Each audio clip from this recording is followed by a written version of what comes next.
In this video, I want to show you how you go about creating a brand new Excel spreadsheet that you can start working on in Excel 365.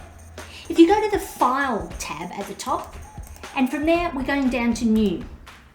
From here there's a range of different templates that are available through the Office application, and you can choose business, personal, there's planners and trackers. It's worth taking a look here because there might be a setup for you that's going to save you a lot of time, effort and frustration.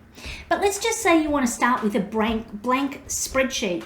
All you need to do is come up here to the new blank workbook, simply click on it, and it automatically creates a brand new Excel file with one worksheet tab. You can easily add more tabs by clicking on the plus sign at the bottom. That will easily add items in sheet 1, sheet 2, etc.